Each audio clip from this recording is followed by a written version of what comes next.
Hello and welcome to the JCW Mini race setup video. If what you're interested in is just the setup, feel free, head off towards the last 45 seconds or so. You'll find the setup sheets there for both rates and for units, depending on how you work. No hard feelings, it's fine. I get it, sometimes you just need the setup. For anyone who's looking for the detail of how we arrived at this setup, that's what's coming up now. So everything between now and those last 45 seconds is going to be all the detail about how we got here.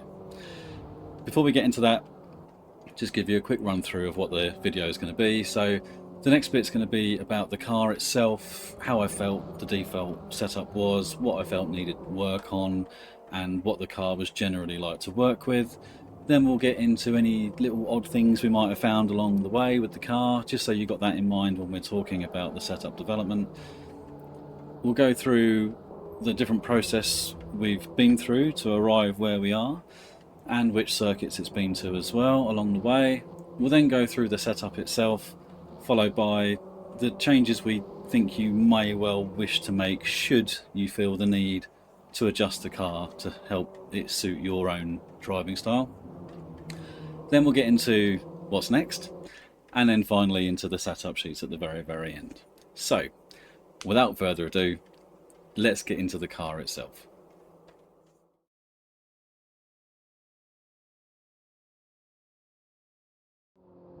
So the car itself, it's one I'm very familiar with. I've done most of my time in AMS2 in this car, and it's actually the car that brought me to this very game. I don't know how many hours I've spent on it.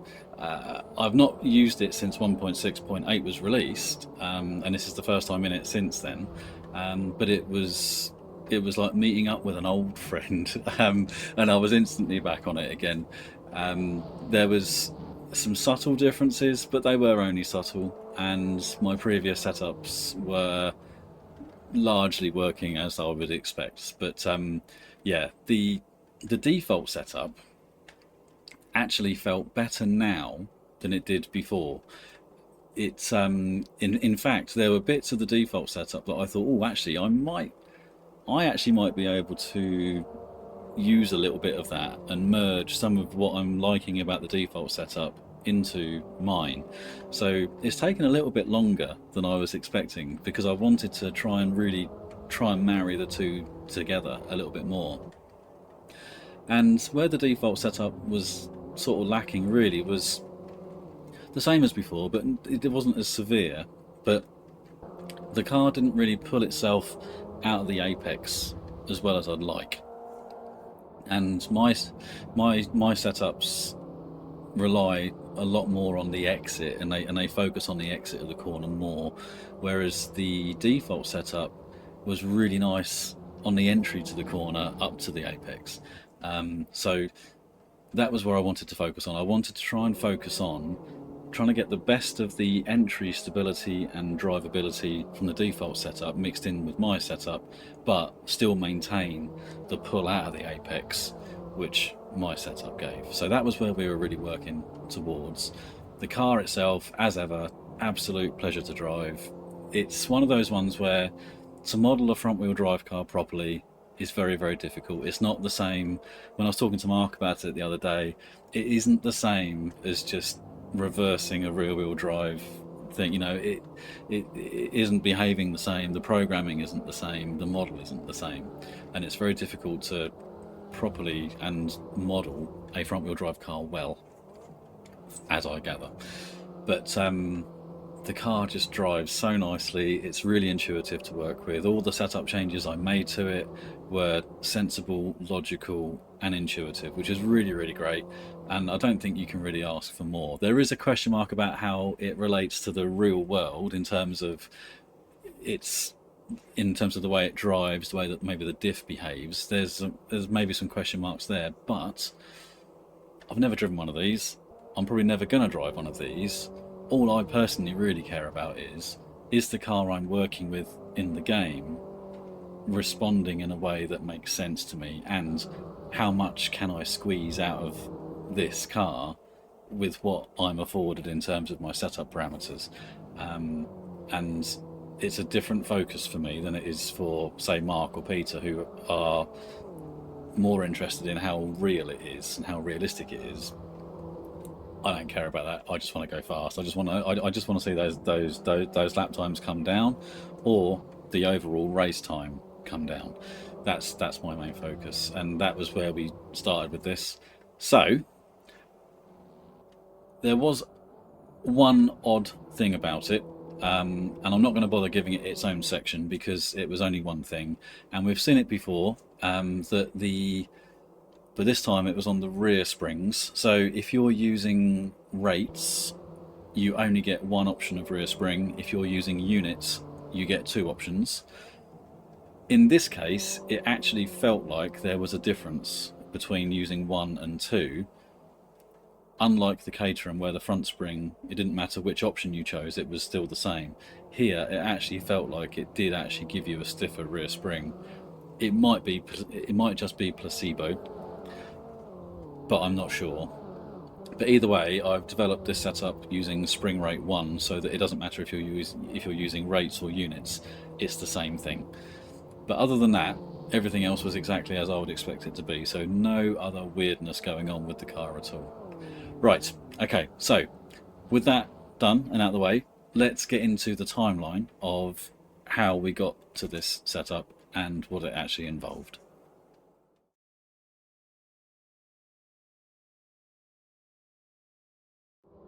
So with this car, I had a massive head start. Like I said earlier, I've been using this car for so many hours. I know it inside out already. And all the time that got sunk into it was doing extracurricular stuff mainly, really. But I started off taking it to a circuit I know very, very well. I took it to the Silverstone National Circuit just to reacclimatise myself to it. I actually did that without using ABS because that was how I last used the car. I then took it to Alton Park, Foster's here, and did back-to-back with ABS and no ABS, and there were differences, but we'll get into those later because I'm going to combine this with the ABS versus no ABS setup because they actually ended up being so similar that it doesn't warrant a separate video. Then I took it to Sebring just to check it on braking stability for the bumps without the ABS and also with ABS, and it was all cracking. It was all good, very nice and stable. I was quite happy to then send version 1.0 off to Marc and Peter. So Peter then returned back with a version 1.1. He made some damping adjustments and added a little bit of extra preload on the diff. I gave Peter's version a go, and the changes were nice. The damping especially. The preload's a very personal thing, but the damping was quite noticeably an improvement to me. So that was quite nice. And so I then applied those to my setup, worked a little bit further on the tyre pressures and stuff, and then made a version 1.2. That was sent to Marc as well, and Marc was happy with it. He just questioned the forward brake balance, which was on the car to cater for the no ABS. But again, we'll get into that later. Yeah, I will get into that later. It does complicate things, yes, I know. But at version 1.2, the car it was set up as if it was not using ABS, and so it had a more forward brake balance, so that the rear didn't snatch and lock. And when you're using ABS, you can take advantage of the electronics and avoid that rear snatching, so you can run the brake balance a lot further rearwards, which then allows you a nicer flow into the corner and towards the apex. But I will explain that in greater detail when we get to it later on.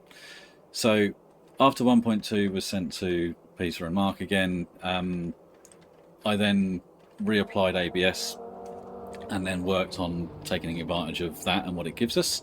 And again, that was mainly brake bias. And then took the opportunity to do a bit of extra setup work for Marc as well, because he had some question marks just in general over the diff's behaviour and its settings, especially with this car. It's a good car to test it with, so he had some questions. So I did some extracurricular diff testing for Marc, so he can collate the information and submit it to Reiza as he sees fit. And then just whilst I was doing that, just refining the very, very final settings for the diff with the information that we gathered. And Peter was happy with it as well, to the point where it was just like, okay, mate, I think we've done this now. Let's just move on, shall we? Bless him. He's got a lot of patience, as Peter. Bless him. So he was ready to move on to the next car now, which is fine, and we know what that's going to be.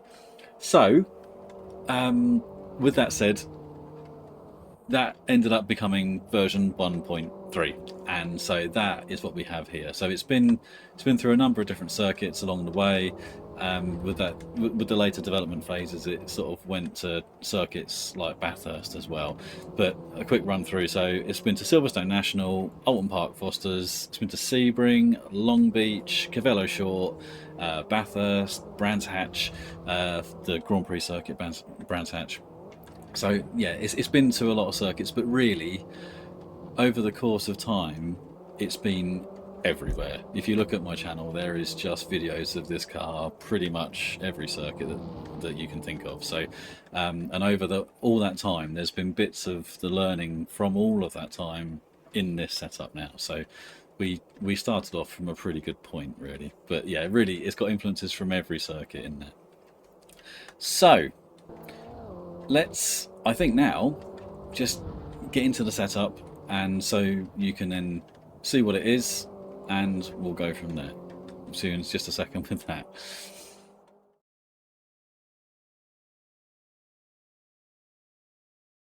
So, tyres, brakes, and chassis. Our tyre pressures are once again lower than the default. So, front tyre pressure is 2.4, which is as low as it will go, and that was reduced from 2.58 bar. The rear pressures are at 2.5 bar, and the default was 3.05 bar. There's not a huge difference between front and rear, but you tune the rear to taste, basically. I run mine lower than what Peter found. Peter, again, being more sympathetic to the car, needed just a slightly higher front pressure, but it wasn't a whole lot difference, really. It was about like 0.05 or something. So the tyre pressures have been reduced, as is now fairly customary for us, really. Brake pressure was increased 100% from 90. If you have it anything less than 100, you lose out, especially on places like the Chase at Bathurst. If you get on the brakes there with 90% brake pressure, you're going to get mugged by the AI. And 100%, the car can cope with it. Even without ABS on, the car can cope with 100% brake pressure. So yeah, 100% pretty much universal setting. The brake bias was brought more rearwards, from 62% on the front. It's now 59, so about 3% has been moved rearwards. That helps get the front end into the apex. The electronics is needed more for the ABS, and it helps prevent, and the electronics stops that rear end locking up. But it frees up the front end, and you might give up a little bit of braking ability, but you gain more by allowing the front to get in towards the apex in a smoother, nicer, more natural way. And you're not so front limited, because it's such a heavy front end anyway that you're always going to be front limited. So moving it rearwards just helps take away a little bit of pressure off the front tyres and just allows them to move in towards the apex a bit better. Rear downforce is at 0. I've said this before. I've never had it anything more than 0, and never felt the need to find anything more than 0 either. But the default is set to 3 of 5, so it's got quite a fair angle on the default setup. But I've never used it. I've never felt the need for it. It only ever hurts you, especially on faster corners. So yeah. Anyway, right, let's get into the suspension, shall we?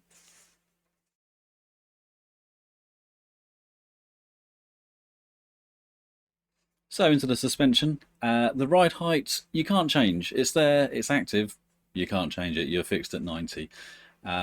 The spring rate is stayed at 1, same as the default. The slow, well, the bump and the rebound. When you've just got slow bump rebound active in the setup sheet, you may as well remove the word slow from it. It's just bump and rebound. So the bump was increased from 3 to 4, and the rebound was increased from 1 to 4. That so Peter provided those setups, those settings, and when I plugged them in, the car felt much more stable. Now, previously, pre 1.6.8, I was running the bump and rebound on the front about 2 and 1, I think it was. But the car really felt nice with 4 and 4. Everything was, it seemed to weight the front tyres in a nicer way, a much kinder way. So it worked really, really well. The rear spring, now normally I try and run it at 2, but because of the rates versus units thing, if you're using rates, you only get one spring option. So I've tailored this setup to be the same as rates, even if you're using units. So I've fixed it at 1, and the rest of the car is all good. It doesn't make a whole lot of difference, and I don't think it's just placebo, but when I ran it at 2, it did feel like it had it felt like it was supporting the rear more. Difficult to say for certain. The rear bump stayed at 4 and the rear rebound stayed at 1, so the rear damping is the same as the default. The only other change I made on this screen is that the steering lock was increased to 30 degrees from 28. Now that's just it's essentially like a quicker steering rack, if you like. So for every degree I move the steering wheel, the steering lock moves more on the car. The actual wheels steer more on the car now, so just by a little bit. So yeah, so the bigger the number, the more the steering lock will change according to your steering wheel input. Right, so with that, let's get into the drivetrain. Now the drivetrain's really where it's at with this car, so let's get there now.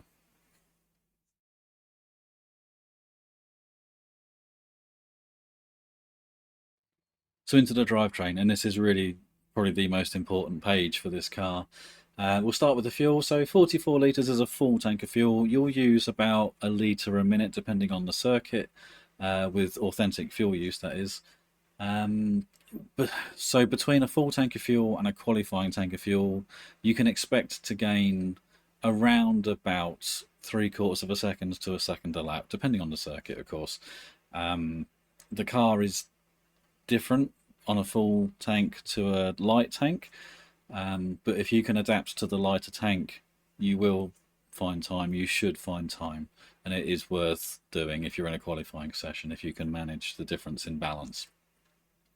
But this is a race setup, so this is geared around the full tank of fuel.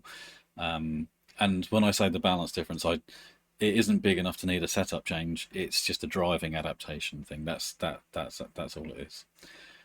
The ABS is reduced from 8 down to 3.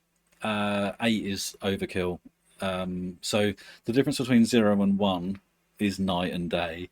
Between 1 and 3 is fairly substantial still as well. But when you go above 3, the effect is sort of less and less. But I would sort of stick it at 3, and if it was really, really wet and you were struggling, maybe go up to 5, but I wouldn't want to go much more than 5, I wouldn't have thought. We'll get into the difference between no ABS and with ABS in a little while though. But this is all based around the ABS. Now with the ABS and this current setting with the brake balance where it is, you are reliant on that ABS. If you didn't have the ABS with that brake balance, the car is nearly undrivable. So yeah, definitely appreciate the electronics in this case. The gear ratios, they haven't changed. I don't even know if you can change them actually. I've never felt the need to even look at them, because on the tracks where the car is meant to race, they are exactly where they should be. Even Bathurst, they barely top out by the end of Conrod, so they're a pretty good set of ratios, really. Now, the diff. So, default setup is 150 preload and 6 clutches. and we're 35 preload and 10 clutches. On the face of it, well, what does that mean? Well, so did some testing for Marc, and the clutches really, anything less than 10, the car just doesn't pull itself out of the apex as well. So it doesn't make much sense for me to run anything less than 10. Even in the wet, it isn't too high. You can still drive it in the wet with 10 clutches. Now, the risk with running the clutches so high is that what happens is that it basically locks the inside. So once the inside wheel starts to spin, if we pretend we're going around a right-hand corner, the inside wheel starts to spin up because you're trying to get the throttle on. As that's spinning up, the difference in speed then means that the differential basically engages and locks together, and then this inside wheel spinning up then starts forcing the outside wheel to start driving, and so it locks the inside to the outside wheel and makes it act as a single axle, if you like. And the preload is a constant force which is acting on the clutches to make them engage or not. So it's a very complex thing, and my understanding of it is quite rudimentary as well. So I'm not going to go too much further into detail than that, because I think it would be like the blind leading the blind, but they are very complex things. But what I can say with confidence is that in my testing, we did 2 clutches, no preload, 2 clutches, max preload. Then we did 6 clutches, no preload, 6 clutches, max preload. And then we did 10 clutches, no preload, and 10 clutches, max preload. In every case, going up on the clutches, so in each test where there was no preload, going up on the clutches, the car improved on its exits from the corner. It pulled out of the corner better, but it also improved the braking stability as well as you went up. With 2 clutches and no preload, the rear of the car was moving around all the time. Loads of little micro slides, wasn't very stable at all, wasn't very happy, and was dog slow, and couldn't pull itself out of the corner to save its life. With 6 clutches, the braking stability improved, and the exit speeds were better. And with 10 clutches, the entry was really nice and stable to the point where it didn't really need much preload at all, as you can see, and the exit was dynamite. It was as good as it was going to get. When we introduced the preload, so with 2 clutches and a maximum preload, we got the braking stability back, which is great. So that really helped off power braking stability. But when you get on the throttle, you can still overpower that inside wheel, and then because it only had 2 clutches, it then didn't connect to the outside wheel. It didn't share its struggle with the outside wheel as much, so it just kept spinning and it didn't get out the corner properly. With 10 clutches and max preload, you'd think, well, it's the best of both worlds, fantastic. It got really hard to turn, so you're turning into the corner, and it just gets, you have to be really aggressive with it, really harsh with it. And because there was such a connection then between the inside and the outside, not only when it started to try and spin, but that constant maximum preload force acting on all of those clutches, it just meant that the inside and outside, well, basically that the inside wheel was always scrubbing, and it was causing tire heat up, and so 10 clutches with a lighter preload was really nice. It's a short story to that. So we've got 10 clutches and only 35 newton meters of preload, and that little bit of preload was just enough just to help stop the last little tiny bit of that rear instability as you were going in towards the apex on the brakes. And that there is our setup, and that is why. But what if you want to change something? What if you are not too sure about, oh, actually, I think I might prefer if it did this? Let's get into the preferred changes from what we've seen so far, so you have a good idea about what to change to try and achieve a result if you're trying to find a different result. Let's get into that now, shall we?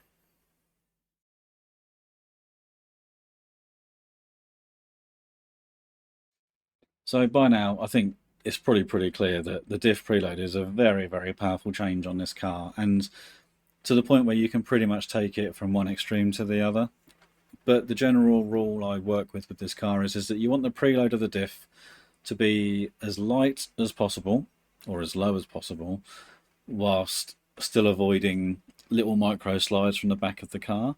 If you're looking for a bit more stability on from the rear of the car on the way into the corner, you can certainly try increasing the front diff preload a little bit. Be wary though that an increase in diff preload also comes at a cost, and that cost is tyre temperature and also tyre life. Hence why I say try and keep it as low as you can and still maintain a really nice balanced car throughout the entirety of the corner. But there's more to it than just a diff preload. I wouldn't suggest really changing the clutches, because anything less than 10 just seems to make it struggle coming out the corners. So, I mean, 8's certainly easier to drive and it's more friendly, but it's not as fast. But it's something you could try. I mean, you can experiment with these things, of course. But I would be surprised if you settled on anything other than 10 clutches. But the preload is very much up for debate, and that is a very personal choice, that one. So the next big change for this car is the brake bias. You can really use that to play with it. You can take it to the point with the ABS enabled. You can use the brake bias and you can almost back the car into the corner like a MotoGP bike. It's not quite as extreme as that, but you know what I mean.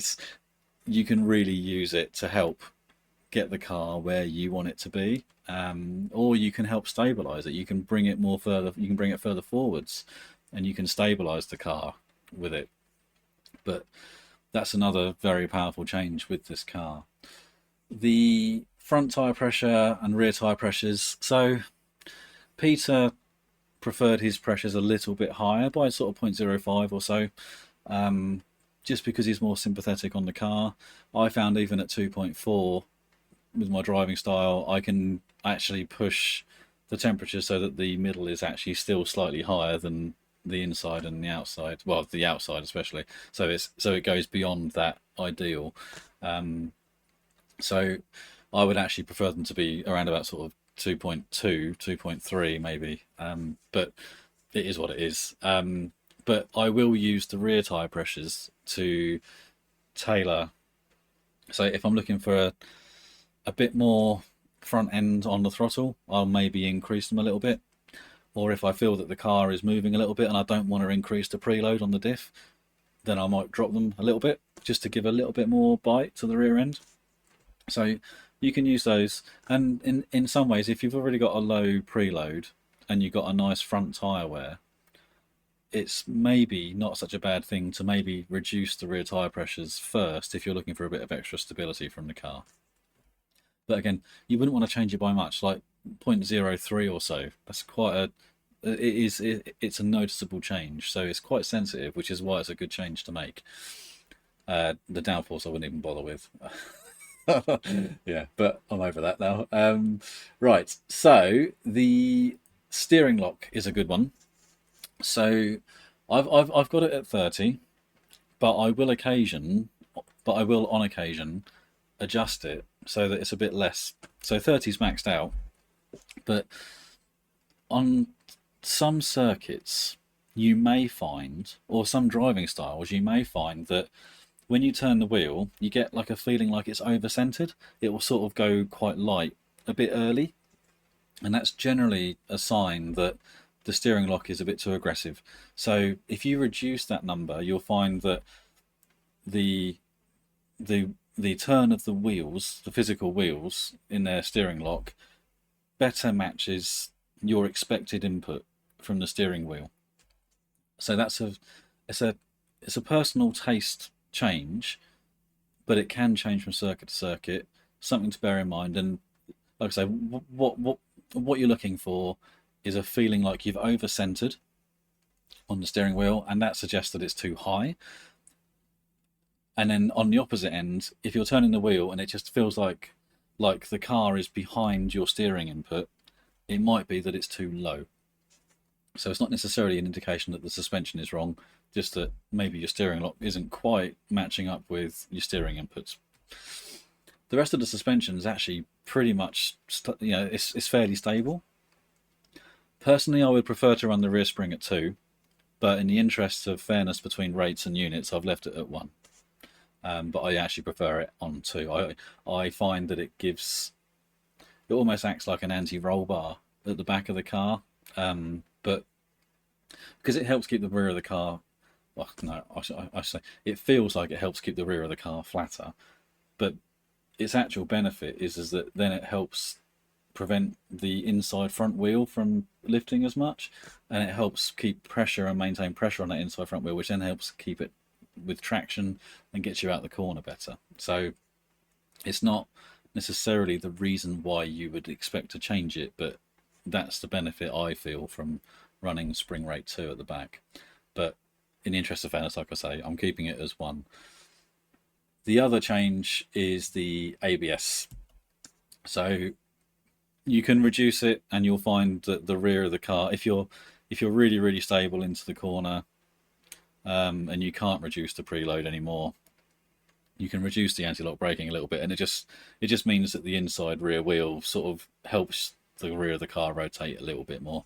And if it was really wet, you might want to consider going up. I wouldn't go any more than 5 really, but yeah, they're the main changes that I would expect people to be making to help get the car more towards their liking. But generally speaking, starting from this point, you've got a pretty good base from which to work from. So this setup is also about running the car without ABS.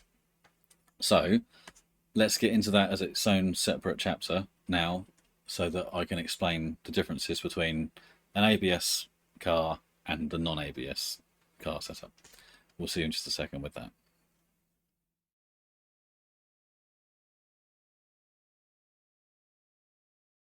Before I get into the changes, I should explain why I keep banging on about ABS versus no ABS. So in the current 2025 year, the JCW Mini Challenge in the UK, the cars don't have ABS.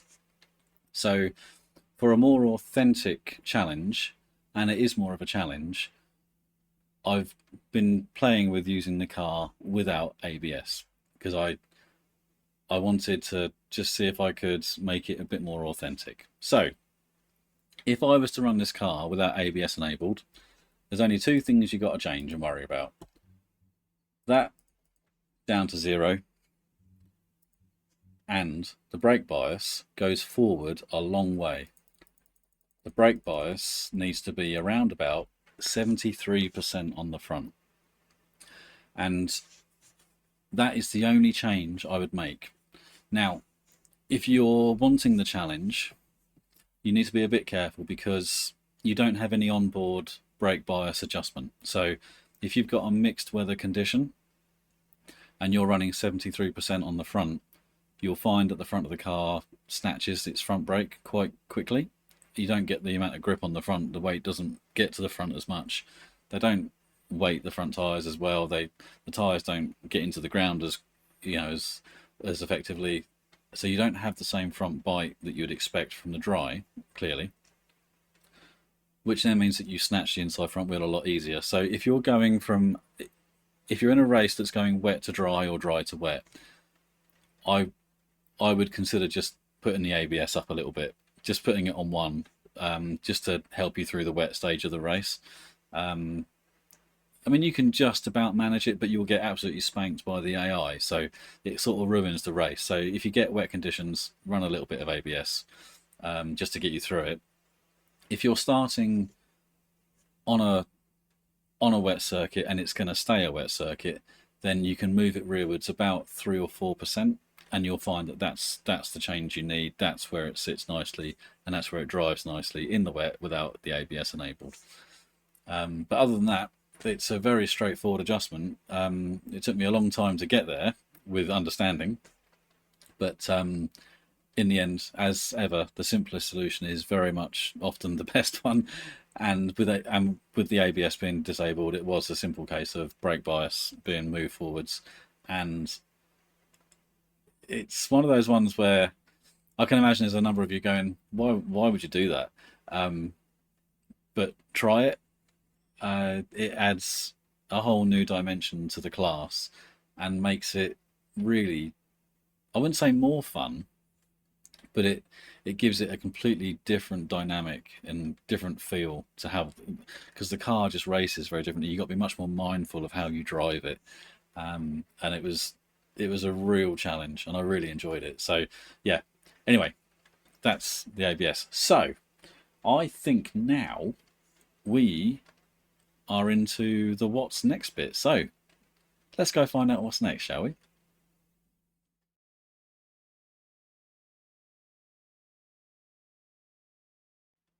So next up, the BMW 2002 Turbo. And the reason this car is next is because my understanding is that it's quite a prickly customer. So I'm looking forward to getting in there, rolling my sleeves up, and seeing what we can do with it. I know Peter's quite keen to do it as well. So I don't know how long it will take. It will take as long as it takes, and it could be a while. But we'll, when we get it out there and we release it, it will be right. So yeah, thank you very much for watching. Thank you for supporting. And until the next time, I'll leave you with the setup sheets for the JCW Mini, and we'll see you later.